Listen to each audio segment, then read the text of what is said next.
So the glorious day continues here at Brands Hatch with just 2 races now to go at the 2024 edition of the Mini Festival. We have cars about to be released onto the circuit for what's going to be the penultimate race of the day, the Sanwa Trophy for the pre-66 Minis. We had a race for them a little bit earlier on, 2 grids shaped up after qualifying yesterday, and the second one of those has already been complete after that qualifying session. So it does see number 155 Nathan Heathcote, who took the victory in the earlier race by a substantial margin, I think it's fair to say. So he will be there on pole position with company from number 3 Nick Padmore, who's done plenty of racing this weekend. He's been out in medias and he's also been out in these pre-66 mini races as well. So they are on the front row of the grid. The second row then sees number 34. This was a team car, effectively, or 2-driver car, which was meant to be piloted by Tom Bell in the earlier race, but that did suffer some issues. But is now all good and fixed and ready to go. Joe Ferguson hasn't had too much luck this weekend. He was meant to be out in the Dunlop Mini 7s as well, but that car had issues in yesterday's race. So Joe Ferguson is there for this race, take this car through the next 20 minutes with number 88 Bill Solis alongside. Great to see Bill in the very unique minivan. That sits there in his hands for this after Nick Paddy drove it in race number 1. Row 3 then sees number 25, which is Team BMW driver in the BTCC, Adam Morgan. He is the sole driver in that now for this weekend. It was meant to be his dad, but I think his dad drove it last weekend at Croft in the pre-66 touring cars we had up there, alongside number 33, which is Matthew Page. The 4th row of the grid will then have number 76, which is Mike Jordan. He'll be joined by number 20, which is Endolf Owens. The 5th row of the grid, number 55, is going to be Jeff Smith, joined by number 193, which is Phil Bullen-Brown. On the 6th row of the grid, we'll see number 10, which is Freddie Hunt, and number 171, Dan Lewis. The 7th row then sees number 21, which is Declan Edgecombe for this one. It was Kieran a little bit earlier on, and alongside number 888, which is Daniel Wheeler. The 8th row will then have number 45, which is David Ogden, alongside him number 103, which is Amy Watts. The 9th row lines up with number 7, which is Mark Burnett, and number 85, Sam Summerhays. The 10th row is going to be number 306, which is Joe Polly. On the outside is number 93, which is Tom Wesley. The 11th row then sees number 176, which is Simon Goodliff, and number 37, Charlie Cooper. Then back from there we see row number 12, which is going to be 23, Claudio Cassina, and number 9, Neil MacArthur, which is the Wolseley Hornet, which is there as well. That was another one that suffered in the earlier race, but Neil MacArthur has done a good job to get that one out for this one. Row 13 then has number 102, which is the car of Rick Turner, and number 73, Nigel Fraser-Kerr. The 14th row, number 70, is Alexander Schluchter, with number 19, Benjamin Chiron, on the outside. The 15th row will then see 101, which is Alfie Woodrow, joined by number 75, Stefan Eduarda. And then to the final row of the grid, number 172, which is Jean-Francois Bardet and Rob Roodhouse in the 142 machine. So off they all head now onto that formation lap. This originated back in the day as an endurance for pre-66 minis here at the Brands Hatch Mini Festival in 2012 all the way through till 2016. But the Sanwa Trophy, after an 8-year hiatus, is back this year in 2 different guises as 2 20-minute races. But they have been, so far, so good. We've thoroughly enjoyed them, and it's something a little bit different for these pre-66 mini races, which are open to all 4-seater passenger cars from the Mini family produced prior to 1966. We have the likes of the Mark 1 Mini Cooper S, which is the 1293cc twin H4 carburetors built to the Appendix K specification, which are running on Dunlop L section tyres. That gives you a little bit of a look at the specification of these cars.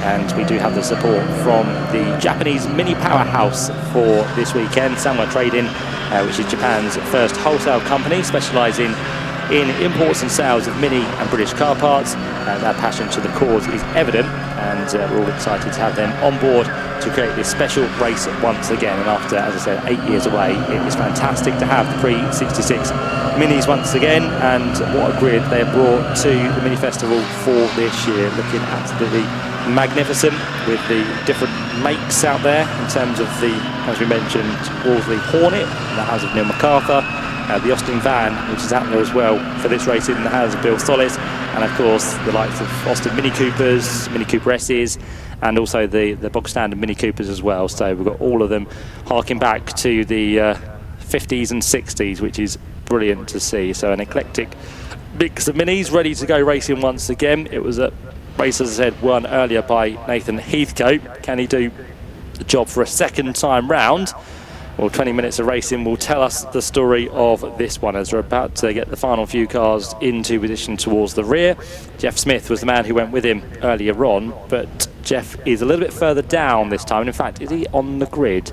I don't think he is actually, is he? No, Mike Jordan is missing. Jeff Smith is there, so it's Mike Jordan is not there in the 76 machine.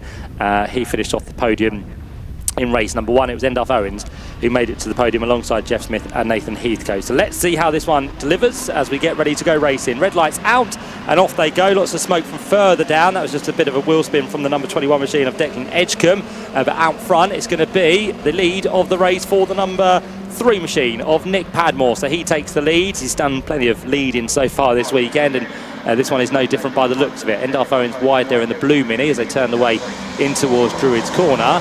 And for second place, it's going to be, I think, Nathan Heathcote. Is he further down, actually? Might be down in 4th or maybe 5th place now. So that's been a really slow start for him. But it's Nick Padmore that leads the way. See Adam Morgan up into 3rd place. Yeah, it's Joe Ferguson 2nd. And yeah, Nathan Heathcote got down to 4th position. So a really bad start for Nathan after really pulling away in the earlier race and not really having a fight with anyone. He was out front, very comfortable, and nothing to worry about. But there are a few different aspects of this one because Nick Padmore is going to be in the number 3 car after Giles Page did the race earlier on. So Nick Padmore is an unknown for pre-66s. Joe Ferguson we know is a really quick peddler, the boy from Essex who is there now in 2nd position. Tom Bell was unlucky not to finish the earlier race after contact with Adam Morgan, and Nathan Heathcote is responding down the inside in towards Paddock Hill Bend. He makes his way through now up into that final step on the podium, and let's see what he can do about the 2 ahead of him as they hit the brakes and turn right in towards Druids Corner. There is Adam Morgan in car number 25, and behind them is 193, which is Phil Bullen-Brown, another man who's done plenty of racing across the weekend so far. There's the tremendous minivan, one of my favourites, I think it's many people's favourites, isn't it, with Bill Solis behind the wheel, and behind him is Endalf Owens, who is pushing on in 7th position. Can he find his way past the van in towards Surtees and McLaren? I'm sure Endalf will send one to the inside, but Bill Solis has it covered. In fact, Jeff Smith sends the one to the inside of Endalf Owens, which Endalf probably wouldn't have been expecting that, but Jeff Smith says, yeah, I need to get a hurry on. I've got people up front I need to catch. So off he goes. Number 55, Jeff Smith now up into what's going to be 7th place. In fact, he's made 2 places on that previous lap because he also went past Freddie Hunt by the looks of it, who's there in another tremendous livery, the number 10 machine with the RAF livery on it as well, which looks absolutely fantastic. Jeff Smith not content with making one move, he wants to make another one, and for the race lead we're going to have a change, I think, because Nathan Heathcote goes down the inside line. There's a bit of contact, side-by-side contact with Joe Ferguson, who was on the outside line, and Nathan was trying to get to the inside of what was then the race leader Nick Padmore, and that went a little bit awry because Nathan just missed his braking zone and ran straight into the side of Joe Ferguson. But for now they both do continue. Lots of dust being kicked up at Paddock Hill Bend, we can see as well, but through they go on this 3rd lap. Lovely sideways action. It's just beautiful to see these minis all over the road. They're just sideways every single corner. Tyres will be screeching, cars will be up on the 2 wheels as well. So it's a phenomenal race that we have back with us here at the Mini Festival, as we said. But now Nathan Heathcote is the man who finds himself back out front. So 155 leads the way. Joe Ferguson is in 2nd. Adam Morgan now into the podium in 3rd place. 4th place was erstwhile race leader Nick Padmore. 5th place is still Phil Bullen-Brown in 193. Then we still have the van in 6th position, which is Bill Solis. And then behind that, Jeff Smith, Endalf Owens, with then going to be Matthew Page in the 33 machine. And then Freddie Hunt rounding out the top 10 in car number 10. So that's how it all looks in the early stages of this race. As they now turn away the leaders on towards the Cooper Straight. A little bit of gesticulation there I can see from the number 3 machine, because Nick Padmore just gave the kind of word to Adam Morgan, let's work ourselves together onto the top 2. Let's not fight. And although saying that, Nick Padmore almost went to the inside there and was looking to have a fight with Adam Morgan, although he was saying work together. Drivers sometimes say one thing and do something completely different, but Nick Padmore is trying to work with Adam Morgan to close the gap. They want to try and keep themselves in this lead battle, and I know exactly what happened earlier on when Nathan Heathcote did pull away and was the winner by a good few seconds. They don't want that to happen again, as Bill Solis is now under attack from Jeff Smith by the looks of it, as they work their way up in towards Druids Corner. Can Jeff Smith get his way through? No, the van is holding sway for the time being. Since they're in 6th position. All of these lead cars look very similar, don't they? But you can just about tell them apart, of course, with the numbers, but again, with certain features on the car. It's the grey with the white roof for Nathan Heathcote. It's the white with the black background number for Joe Ferguson, who is very leery in towards McLaren, but nice control once again for him. You've got the white with blue stripes down it of Adam Morgan, and then behind you've got the, again, slightly darker grey machine of Nick Padmore, or is that green? It's kind of grey-green, isn't it? It's an old style coloured car, traditional Mini maybe. That's there in 4th place, and then of course the white with the red background number of Phil Bullen-Brown. He's just about keeping himself with the leaders for the time being. I'll keep an eye on what's happening between the gap of Bullen-Brown and Jeff Smith, because that is currently at 2 seconds. But now that Jeff Smith has some clear air after passing Bill Solis, he might be able to bring himself into the lead battle once again. And he might take Bill Solis, he might take Endalf Owens, and he might take the car behind him as well, which is Matthew Page. So we'll see if those 4 can bring themselves to the lead battle as they head along the Cooper Straight. Further back, got a nice little battle going on further down the order. That is for the 121 machine, which is going to be the car down in 14th place. And that is now a second driver, because we had earlier on what was Kieran Edgecombe, and now it's Declan Edgecombe in the car for this second race. He was a little bit slow off the line, lots of wheel spin, but of course without racing this car today, he wouldn't have really known how to launch it off the line. So that's him down in 14th position. And behind him is going to be the number 45 machine, which again, I think we had a great dice earlier on with David Ogden. I think we also had in there as well the car of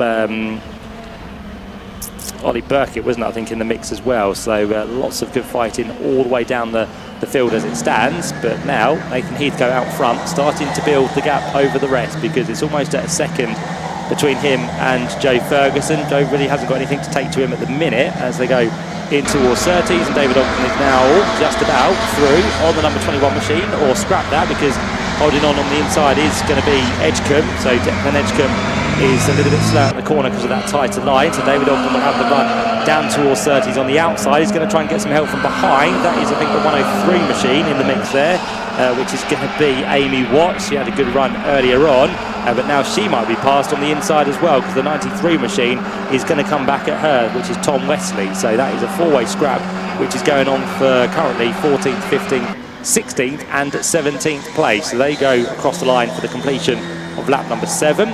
Leaders now in towards Druid's corner, and Heathcote's gap has built once again, 1.1 seconds now between him and Joe Ferguson. Still 3rd for Adam Morgan, 4th place for Nick Padmore, and 5th place for Phil Bullen-Brown. And then Jeff Smith, as he closed the gap, yes he has, 1.5 seconds now between those 2 groups. And on that lap, Jeff Smith was the quickest man overall with a 57.814, and in fact is tied the quickest lap of the race with the race leader Nathan Heathcote. You couldn't really write it, could you? Both of them have done identical fastest laps on a 57.814. Jeff Smith was last time through, and Nathan's was the lap before, so they are absolutely identical. But Jeff Smith currently not running in a position to challenge the race leader as they go past a slower car. That's the 172 machine of Jean-Francois Bardet. So Jean-Francois steps to one side as through in towards Paddock Hill Bend go the leaders once again. The gap now extends between Heathcote and Ferguson to 1.4 seconds. So Joe Ferguson is not really holding the pack up. He is now starting to break away from Adam Morgan. So the top 2 just starting to go away from the rest of the field. Now Adam Morgan's having to work hard in 3rd place to keep himself on the podium, because Nick Padmore is looking quite threatening on the run down towards Surtees. We've got 11.5 minutes to go. Top 2 looking fairly comfortable. 3rd place is where the battle is for now, with Morgan, Padmore and Bullen-Brown. And look in the rearview mirrors, Phil Bullen-Brown, because you have a Jeff Smith right with you now. That didn't take long at all, did it? Because on that previous lap again, Jeff Smith became the sole quickest man in the race, because he went even quicker on a 57.810. So that is now the new quickest lap of this pre-66 mini encounter with Sanwa Trophy, and it goes even quicker. So 3 laps in a row, Jeff Smith has been the quickest man on circuit. 57.680 we are now down to. Didn't quite have the ability to make the move on the car ahead of Phil Bullen-Brown, but if he can swing late to the inside, which he thinks about, he gets just about a nose down the inside on the rear of Phil, but then with the momentum around the outside, Phil Bullen-Brown does hold on to that position in 5th for now, as Nick Padmore still can't find a way past Adam Morgan as they take their way onto the Cooper Straight for the 10th time of asking. And Nathan Heathcote is just about to be reeled in now, because all of a sudden Joe Ferguson has got that fishing rod out and he's going to start to reel him in as best as he possibly can, because he's kind of forgot about what's happening behind him. So that's kind of now a distant memory, and he can put all of his attentions out front to that man who is leading the race for the second time today. Took the victory earlier on, did Nathan Heathcote, and he's going to try and do his best to hold on ahead of Joe Ferguson, who continues to bring the gap down. We're now at 1.1 seconds between the two of them. Still Jeff Smith further back in 6th place, can't find his way through, so he's going to have to wait a little bit longer if he wants to find himself inside the top 5. And as they work their way in towards Druids, again, Jeff Smith tries the same move there, but doesn't really come to anything for this time. Still keeping an eye on what's happening further down, because we still have the tremendous battle between what's now going to be still Edgecombe, isn't it? Yeah, so the number 21 machine is still just about in the battle with what's going to be Declan Edgecombe holding off from David Ogden, and then Amy Watts is keeping herself in this three-way fight as well. So as we said, this is outside the top 10 as it stands. I think we've now shaken off the attentions of Tom Wesley, so he is a couple of seconds down the road. Blue flag's being waved to some of the slower traffic onto the Brabham Straight, because Nathan Heathcote is about to make his way through past them, so he will go to the outside. So does Joe Ferguson in towards Paddock Hill Bend. Adam Morgan slides to the inside of that back marker, and it does stay well out in the way. I don't blame it, actually, because there was a freight train coming through, so that was a good move to make from the inside to the outside for the slower traffic at Paddock Hill Bend.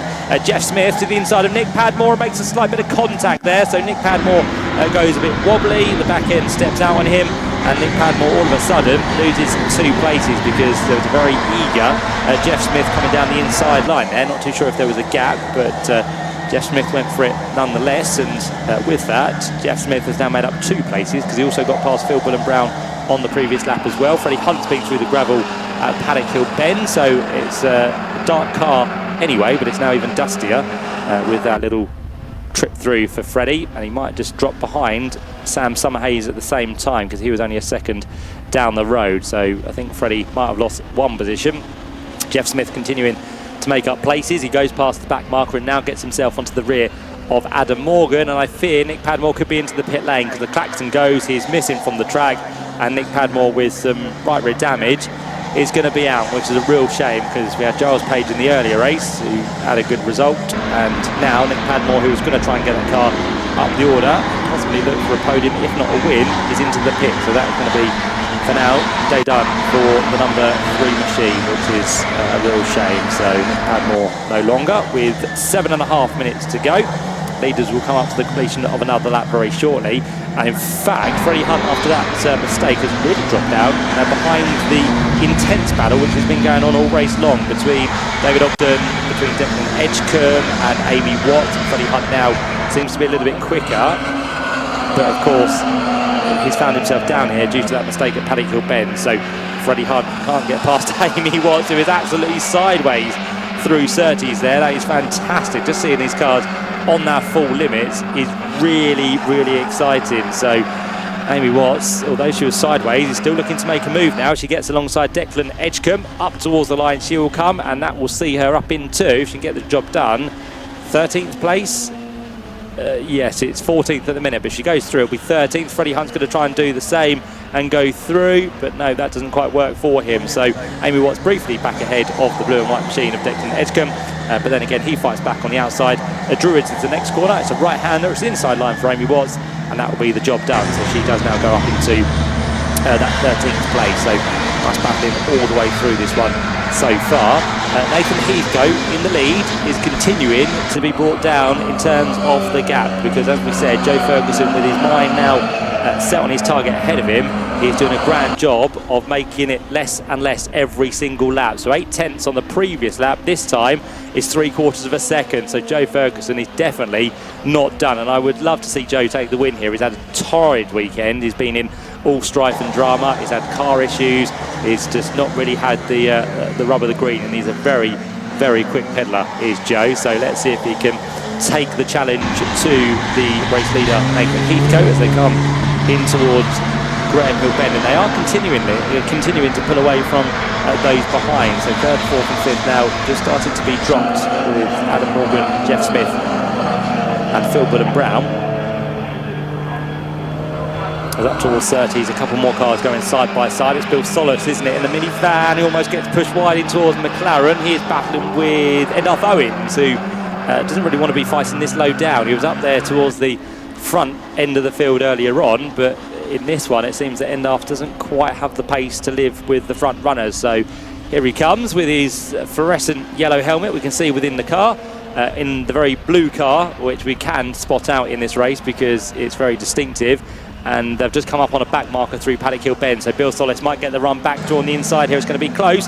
Both of them have their lights fully ablaze as they head in towards the braking zone at Druids, and it's Van back ahead of Car.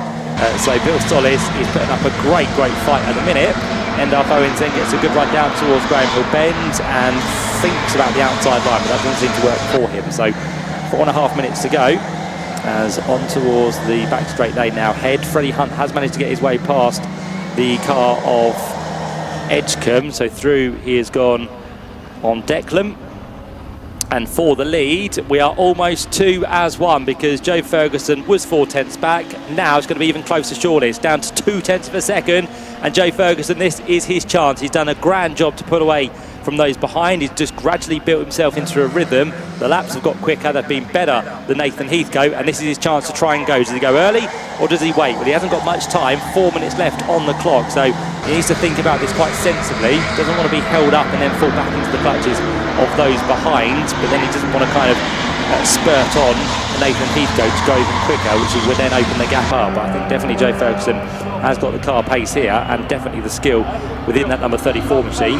It was a shame he had contact with Nathan Heathcote, so this might be retaliation for Joe, who goes one side of the track to the other, using every bit of the tarmac here, just letting that mini run as wide as it possibly can, whilst also keeping up the speed at the same time. So Heathcote to Ferguson was 2/10 of a second. Joe will get another good tow across the line and the gap will be pretty much the same, if not maybe a little bit less again. 2/10 becomes no, it is still 2/10, and Joe Ferguson has a little look. The car is sideways. Great control from Joe Ferguson there, but that will lose him time through the middle of the corner as he loses the momentum. But Joe Ferguson was on the ragged edge once again. It was just cut off short, I think, because Nathan Heathcote turned back across to cover the line, and then Joe Ferguson was very late on the brakes and he just kind of missed where he needed to turn in. So the car was all over the road, but it was a great control that Joe continuously has that does keep him just on the rear of the race leader. So off they go once again. 2 minutes and 50 seconds to go. Any further changes lower down? Doesn't look like it. I think we've still got the third, fourth and fifth place cars as they stand. Adam Morgan, who is a current BTCC racer, up against ex-BTCC racer Jeff Smith. So they're going to have a great battle, I'm sure, as they come towards what's going to be 3 laps to go by the looks of it. So still chance for Joe Ferguson to send another attack to Nathan Heathcote. There goes across the line Phil Brown, as into the pits now comes Joe Polly. So Joe, again, hasn't had the best weekends. She's had her problems, so she will leave this race and not take any further part. Got a good fight now going on for what's going to be 11th place. So Amy Watts has continued to make her way through. She got past Declan Edgecombe, she got past David Ogden, and she also made sure she was ahead of Freddie Hunt. So all of a sudden, Amy Watts now is onto the back of the number 7 machine. So let's see if she can find her way past Mark Burnett as they turn their way in towards Paddock Hill Bend, and they're not too far back actually from the number 171 machine as well, which is just there. Dan Lewis ahead of them in the kind of navy coloured car. So all these cars together, Amy Watts might potentially get herself inside the top 10 before we see the checkered flag. So downhill they go once more. This is the 19th lap of the race for them, and the leaders will go through now onto the penultimate lap, as we're going to have a change potentially for the lead. Joe Ferguson tries the outside on this occasion. Nathan Heathcote keeps the inside line, but Joe does have the momentum up towards Druids corner, so if he can brake late and keep the outside line, it would give him the next corner, which would be the inside. They get very close, just about give each other enough room as they head downhill in towards the left-hander.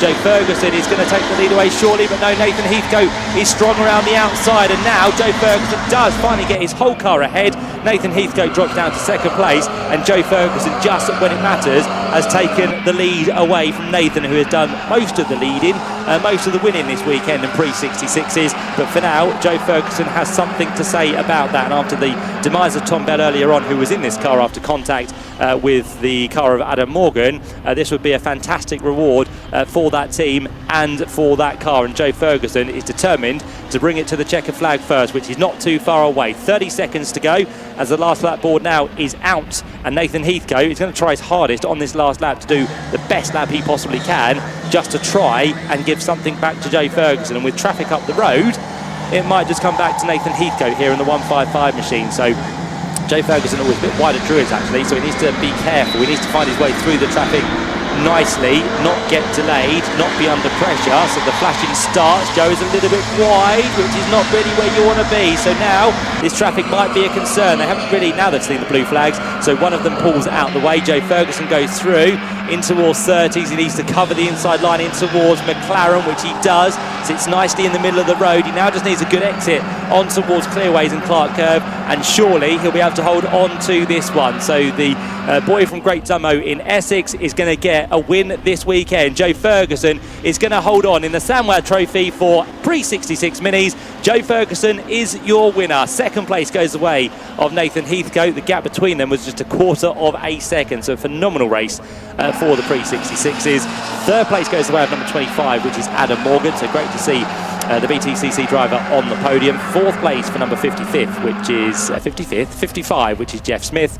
Philbin and Brown comes through in fifth place. Sixth place for Endarth Owens after featuring in the earlier race towards the front. He only manages that sixth position. He gets ahead of the van though of Bill Solis in seventh. Eighth place goes the way of number 33, which is Matthew Page, and then behind them to complete the top 10 is Sam Summerhays and the 171 machine of Dan Lewis. That has been an absolute spectacle this weekend. It was a well-deserved return for the pre-66 minis, and thank you very much to the support as well for Sanwa to give us the Sanwa Trophy this weekend. It's been absolutely phenomenal. Thoroughly enjoyed that one. So well done to Joe Ferguson.